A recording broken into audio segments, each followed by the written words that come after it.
Hello, and welcome to Freedom Keepers Senior Edition. This is the podcast where we try to reach out to seniors and everyone else to stand up, speak out for liberty, love of country, faith, and family. This is a very special episode. We have a very important announcement to make. We were recently invited to join Turning Point USA, American Families. And we are going to be partnering with them in that regard. Our mission is similar to theirs. And one of the things we will be focusing on will be locally, where we are here in New Jersey, myself in Monroe Township, Beverly and Flemington. We're going to be group presidents of the local chapter, and we'll be trying to help grow and save American families. Because a lot of times we're so inundated with all the national stuff going on, we forget about local. The local is very important. So that's a very exciting thing. And we're very excited about it. And you'll be hearing about it more. In fact, I think our next episode, Beverly, is going to be the American family. So stay tuned. Anyways, today is unscripted. We're going to be covering just a few topics that we're very concerned with and wanted to talk about them. My topic, the first one I want to talk about is will of the people.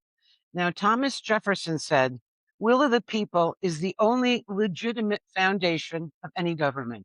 And actually, our founders used the will of the people to base it on our Declaration of Independence. So it's a really important thing. And why do I bring it up? Because I think a lot of us as seniors, we will recall uh, what happened with 9/11, where we were, right? I know exactly where I was that day. I don't think anybody forgot. No, no. And but what happened the days after, we rallied. We were one people. We were Americans. We were together.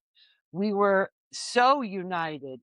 I just remember driving in the overpass bridges, you see flags hanging down. True. It was really unbelievable because we were threatened and we had an attack on our country. So that's the reason I'm bringing this up, because what if something happens now? Will the will of the people, will we have the will to stand up, be united again, one American front, especially with all the stuff going on with our young people. In fact, because that was 25 years ago. So young people were not around, really. A lot of them, they didn't know about this. They didn't see it. They didn't feel it. Some of us don't even know anything about 9/11. Right, right. And it's a really awful thing. So my concern is if something, God forbid, something should happen, will we be able to stand up, number one, and fight if we need to? And number two, will we rally as Americans and be united? Now, statistics show when there is some sort of disaster, people normally do. However, I'm a little concerned, and that's why I wanted to bring it up, because I think it's really important. I think that's why it's important that we speak to our youth, speak to the young people, speak to your children, your grandchildren about this. That it's important that we stand as one. And we're driven by what? Basic survival. Well, there's so much angst in this world right now, and right. It's very, very difficult to bring people together. And again, we react to crisis because what drives that is our security, your safety, economic stability, and health. Now, if those are affected or threatened in any way, usually people will stand up. It's Maslow's hierarchy of needs. Oh, is that what it is? Yeah, it's all part of it. Okay. And Housing, it's about self-preservation. So democracy, the foundation of the will of the people. And I that's what I wanted to really drive home and bring it up, because I think about it occasionally, and especially now, we have some issues with other countries. We have conflicts going on. Mhm. Some people call it a war. But anyway, so that was my topic of concern, Beverly. Well, that's very, very good. When we talked about, just talking about different subjects and coming up with something that really concerns, I guess, both of us. I know it concerns me very deeply about homelessness in the senior community, especially. Do you realize that there are more homeless adults today over 55 than there ever was in the United States. And I'm Mhm. talking about, they did statistics on it, and there's over 9 million people that are either homeless or, almost close to being homeless. It's That are seniors. that are 9,000,000. seniors, yes, that are seniors. And Unbelievable.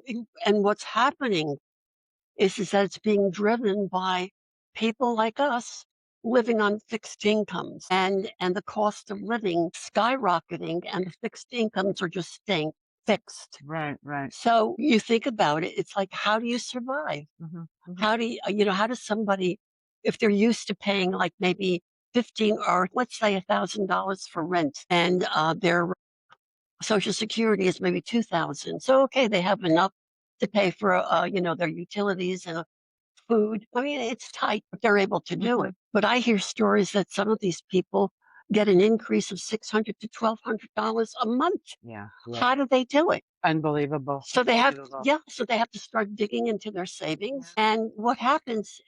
When the eh, savings go. What happens when the savings go? If you remember back in 2008 when we had the recession, Mhm. a lot of people were invested in tax sheltered annuities and all, and they're invested in the stock market. Right, The stock market crashed, and a lot of people lost a lot of their savings. right. So they weren't there. To this day, it's difficult for some of them to still recuperate. Yeah. So my concern is that what do we do with the seniors? Mhm, mhm. They're living in cars, they're living in RVs, they're living with maybe their children, and their children have children of their own, and it's very, very tight. Right, right. And it's very, very difficult. Yeah, yeah. And then they resort to tents. And add to that the cost of increasing cost of electricity, Yeah, which drove me nuts the last few months. yeah. The electricity is like it's phenomenal. My daughter came to me and said to me, "Mom, we're paying $350 for electricity a month." I said, "Well, you have 9 rooms." And I says, "Well, it's like you have to cut back on a couple of, you've got 3 TVs and you got 9 rooms. Yeah, That's not so yeah. bad." No, I paid 750. And you're living in, I live alone. yeah, I have a 3 bedrooms, but still, you I find it in difficult. 13 years living here, I've never had it that high. It's very difficult. Well, and it's amazing because a lot of the seniors that are facing homelessness, their husband dies, or their wife dies, and they Mhm. find themselves all alone. They're Right. not getting 2 incomes, 2 Social Security checks anymore. No, It's just one Social Security check. right, So the bills that they had before, they still have to pay. right. They still have to pay their mortgage. They still have to pay their rent and everything else, but they're unable to do so. Mm. So these are some of the challenges. I mean, a lot of these seniors are out there working. They're working in ShopRite and Home Depot. And what happens? I may be there too someday where Well, things are going. I think in one of our podcasts we said, so I said something about, I had a very good nurse with, she was a colleague, and actually it was a he, and he said to me, he says, "You have to really, save your money, save for retirement, get at least $800,000." I thought $800,000 was a lot of money back then. Mhm. I'm talking about 40 years ago, 50 years ago, and it's nothing today. Yeah, You have to talk about a couple of million to live decently. yeah. People don't have a couple of million No, dollars. no. They have, some of them don't have any pension whatsoever. They're just living on Social Yeah, Security. yeah. So one of the hardest things that I see is that the shelters that some of these people are sent to, these shelters don't have accessibility for people with mobility issues, Walkers and walkers and things, wheelchairs. Yeah, yeah, wheelchairs. yeah. Who gives them their medication? Who supervises their medication? A lot of these people who are elderly are also going through some form of cognitive disability, Right, right. and they have incontinence, and they have to get Pampers and everything. Yeah. Not Pampers, but the Depends, Depends, depends. and they just can't afford it. Yeah. Can you imagine an elderly person living in a tent and being incontinent and not being able to afford Depends? No, no. It's so tragic, Irene. It's just completely unbelievable. And I don't know. The government, they're doing all kinds of statistics on this. That's why they come up with, you know these people. Mhm. There's 9 million people that are homeless, and they have all kinds of things that are going on, and they give all of these recommendations to the government, but the government doesn't do anything about it. So I don't know what the answer is. I Well, really don't. there are some I have heard and I have read that there are some communities, actually quite a few that are doing something called housing first. Right. So that would be they make some type of housing available to the homeless, Mhm.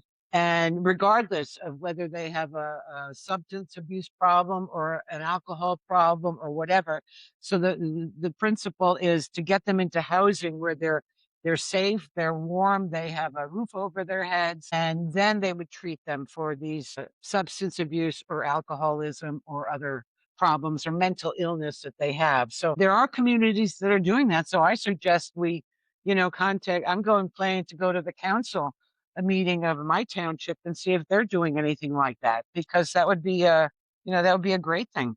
Well, I know Oregon, Oh, and Washington. I believe California might be doing this too, where they're building houses that almost look like sheds, but they're wooden frames, right, right. and they have a lot of, regardless of whether you're an alcoholic, whether you're a drug addict, whatever, they don't really, determine that, one is better than the other, which is a great thing. Hmm. But they're living in these, in these shelters and all, Hmm. and they have heat and they have electricity Yeah, and they have a place to go to. little They're houses. Yeah, they're yeah, not living out in the elements and yeah, all, which is very, very good. yeah.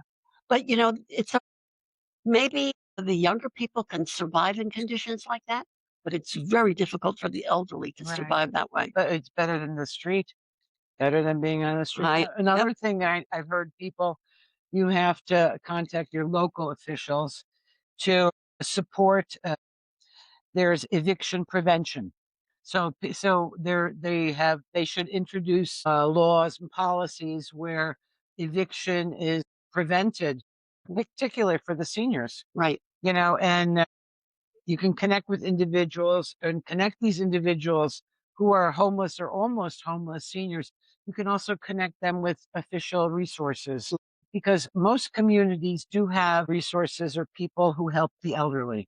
So that's another thing people, can reach out and do. Another thing that I wanted to hit on, and this is something that is it's a personal story that happened. It's not personal. I mean, it happened in my career in nursing in the emergency room. A lot of people, the elderly that are going through problems with dementia, and well, a lot of their families don't want to deal with them, Yeah. and they can't afford to put their elderly mother or Yeah. their Yeah. father in an institution. So you know what they did? Back then, and I think it's still done now, is they have this, and it's a terrible word, it's called dumping syndrome, where they take their mother or their father that they can't deal with anymore, and they bring them to the emergency room, and they just say Leave that them. and leave them. Yeah.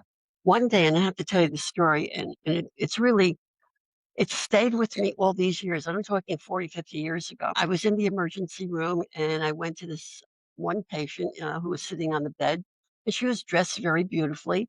She had a navy blue, I can remember to this day, she had a navy blue dress on with a little white collar. She had gray hair. She had glasses. She was adorable. She looked fantastic. Mm. I walked over to her, Irene, and I said, "So, can I help you? My name is Beverly, and what seems to be the problem?" And she looked at me and she said, "I don't know." And I said, "You don't know?" I said, do you have any pain? Are you in pain? No. Did you get hurt? Did you fall down? No. And she kept saying no. So finally I said, "Is there someone with you?" She said, "I think my daughter is with me." Hmm. So what I did was I left her and I looked in the waiting room and I called for this person's name and I met the daughter and the son-in-law, and they told me that they couldn't deal with the mother anymore and they didn't know what to do, so they brought her to the emergency room. So I said, "Well, what do you want us to do?" They don't care. They didn't care Hmm. because they just can't deal with her anymore, and they walked out of the emergency room, out of the waiting area. So I immediately called social services, Right. and she was admitted that night, but it was horrible. It was just a That's terrible thing. disgusting. It's And disgusting. these are the people that don't have anybody Yeah. that wind up homeless. Yeah. Yeah. Yeah. And It's it's so terrible. sad. It It's really terrible. is. So, folks, this is an important reminder when you vote for anybody. try to see if their policies support things like homelessness, Right. particularly for seniors. Right. So it's really important. It's important that you do it. And supporting funding for mental health services, again, and there are special services for seniors out there, and we need to be supporting candidates who support all of these initiatives. I know like Tunnel to Towers is great. They're the ones now, I think the last year they've been doing their initiative of support. They've gone out and bought all these old hotels and restored them For the veterans. for the Yeah, veterans. So right. the veterans at least are not homeless. I Exactly. mean, how admirable is that? Mhm. It took an organization like that how many years to do that? Yeah, that's. But the fact that they're doing it, and I support Tunnel and Towers, I think they're a great. I was reading an article the other day about because inflation is going so high and all, and Social Security, we just got a 2.8% increase this past January. Yeah, for COLA, they're projecting that it will be at least 3.9% in January. But God, you think about the way that inflation is increasing, especially with this war now. It's almost impossible for people to live because if it goes up to 3.9, you know yourself that Medicare is going to raise their fee, for hospitalization and everything, just like they did when they raised it to 2.8%. So you can't you win for losing. It's like it's totally amazing. Well, I have hope. I have hope. Well, I'm glad you do. I I don't want to project anything that's that negative. Right at this point, it may change our economy, and they keep saying our economy itself is quite good. With the stock market and all that. It's just these prices that we have to pay. That is a lot. Well, no, and I think it's a lot of the rich people that are in the stock market too, not the poor people.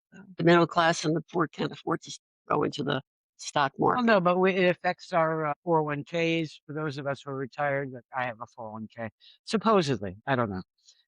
Anyway, But something has to be done. yeah, and that's why we want everybody to think about it. Yeah, At least you got to be talk to the aware. Be legislators. aware. Yeah. Really. The other topic I wanted to bring up was CAIR, CAIR, and that's the Council on American Islamic Relations, which I think is a direct threat to our national security. And I know one of our episodes we talked about how we've been invaded by extremist Islamists, and that seems to be happening. CARE, this organization, is a front organization for the Muslim Brotherhood. And the Muslim Brotherhood has been named a terrorist organization. And they are trying to pass legislature now to make sure that this organization, CARE, is stopped in their tracks. And they have their tentacles everywhere. They are everywhere. And they are really trying to destroy our civilization, our American way of life. I was just doing some reading about it, and I was thinking they're very much tied to the democratic socialists, the Right. extreme Muslims, not all Muslims, but the extremists, the Islamists. And they're very linked together. There's a fusion of Islamists and the Democrat socialists. And I found out that there are over 25 mayors that are directly label themselves as democratic socialists in this country. And then I said, well, how many mayors do we have that are Muslim, of the Muslim faith? We have 189 elected officials, both state and local offices, that are Muslim in this country. 189 elected officials. So, I mean, I saw the list. I couldn't believe it. Out of those, and that was reported by this organization called CAIR, CAIR. They're the ones that promote being Islamist and not assimilating into the American way of life, but being here for Islam. And they've even tried. I think we mentioned one of our podcasts. They tried to set up a community in near Plano, Texas, which would be just Islamic. Right. Sharia law. Yeah, a Sharia law, and you had to be a Muslim in order to buy a house But there. you couldn't be anything else other No, than Muslim. well, and they did it also outside a suburb of Tampa, Florida. Mhm. So they're very active in Florida, and Texas, which are red states, which Mhm. is really interesting. But They're infiltrating. yes, they're everywhere. They're everywhere. So I think it's a real threat. I think people need to be aware of it. Be aware of who's on your town council, your local government, especially because that's where they go. That's where they try to infiltrate all of this stuff, and it's working. It's really working. I keep thinking to myself, it's like you see this influx of, the Muslims, and they're trying to create their own, societies within America. Right, right. And I go back to the Constitution where the Constitution was based on Judeo-Christian beliefs. Yes. And this is how a lot of the articles were written and all in the Constitution. And then you have another group that wants to come in and start their own constitution. They don't want to start. They want to get rid of what we have. That's exactly true. They They want to want to get rid of America as we know it. They want to get rid of Western civilization, and they have pretty much said so. yes. So it's not a secret. That's their goal. Yep. Look what's happening over in England. Yeah. It's absolutely we talk about homelessness. There's so much homelessness in England right now. It's unbelievable. It's just and I believe the United States is getting as bad. And then you have these Muslim enclaves all over Yeah. where police can't even Yeah. go into. Yeah. They can't go into those areas because the Muslims have their own, police Policing, yeah. force. Yes. But unfortunately with England, and I think France is becoming the same way, but England, they've had that problem for probably 15 years, a long It's been time. a while in Oh, coming. Yeah. yeah. It's been a So while. maybe we still have time to do something about it. I hope. Well, I think the only way we're going to be able to do anything about this, Irene, is that all of us get together and just bombard the state, our congressmen and tell them this is what we want. We, the people, this is what we want. And it's the will of the And it's the people. will of the people. Exactly. Absolutely. And seniors, we have to get out and vote. Yeah. Don't leave it up to somebody else because they're not going to do it. Don't think oh well, let the younger ones do it or let my children do it. Don't wait for them because it may never happen. We need to stand up. We need, there's such a thing about, getting together, standing together and being united for a country that treated all of us very, very well Yes. and gave us the opportunity to do whatever we wanted to do. Mhm. Isn't that true? I was just thinking this morning, look at AOC, Democrat Socialist. If it weren't Is that an electrical current? if it weren't for this country and the way America was, she would have never gotten to where she was today. So do these people even think of that? Are they grateful for that? No, not at all. She comes from an area in the Bronx. Very well off, Nobody, yeah. yeah, very well. Yeah, the thing is that nobody voted. A lot of these people were on crack cocaine. She went from bartending to Yes, Congress. yes, So only in America. only in America. I mean, the land of opportunity. It's for everybody, good, bad, and evil. But seriously, folks, we need to really stand strong, stand united, and get out there and vote. Really. The midterms coming up. Oh, yes. Let's talk about the midterm, Yeah, shall we? yeah, yeah. There's a lot to say about the midterms. A lot of people are saying that. And I hate to bring this up, Irene, because I know this is a sore subject with you, the Iran war and all, and about what's happening with it and all. And I know that Trump is really trying to negotiate, and this is where he's very peaceful. Other people would have gone in and just wiped them out completely. Yeah, yeah. But this man is giving these terrorists an opportunity to come to the table and to do well for their people. But obviously, they don't care about the people in their country. They have 92 million. 92 million. Yeah, but they what 35 or Yeah. 45,000 of them. Unbelievable. A blink of the eye, they didn't care. No. So we really have to think about who we're voting for. And I know there are a lot of commercials on TV today with all of these people. And you know something that's very interesting? These people are not even lying anymore. They're saying that they're progressive. Yeah. They have a progressive policy, and they're also going to be fighting for reproductive rights, which means abortion. Okay. Mhm. And they're also talking about, other things like transgenderism. Yeah. Yeah. And Which is mutilation. exactly. I mean, seriously, a lot of the kids that have transitioned, they're transitioning back. because they realize that their bodies have been destroyed by a lot of these surgeons that have been operating on them. Listen, if you don't know who you are, then maybe what you need is help. Yes. Okay. Yeah. This is what you need. Yeah. It's there's no harm in saying, listen, I don't really know me. I don't know my body or anything. You go and seek help and try to get, some help from somebody, a psychiatrist, a psychologist, Right. anybody, Yeah. And you know? when people are older, like over 18 or 19 or 20, what they do as adults is their own business. Exactly. But do not put it on kids. I mean, that's where I draw the line. To me, Absolutely. that is totally outrageous, irresponsible, and frankly, disgusting. Yeah, And for a society to accept that in any way or format, I think is really outrageous. It should not be. it is.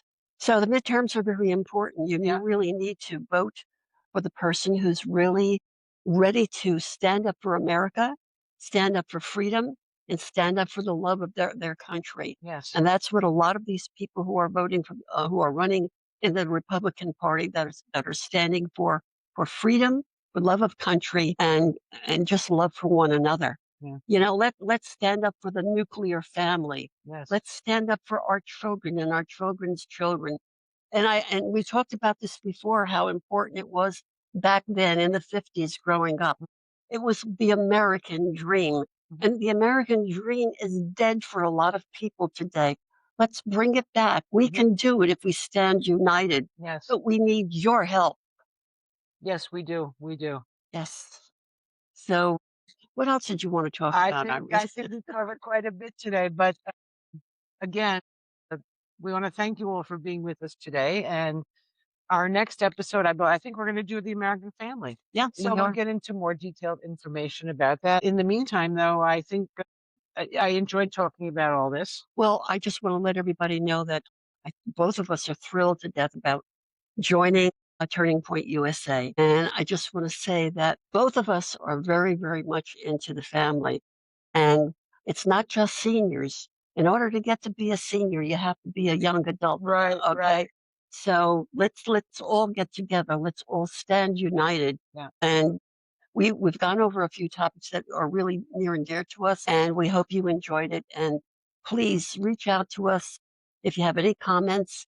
Please subscribe, because we really want to grow. We want to be able to get to as many families as we possibly can. Yeah. Share the video, and see you next time. Thanks so much. Thank you. Thank you.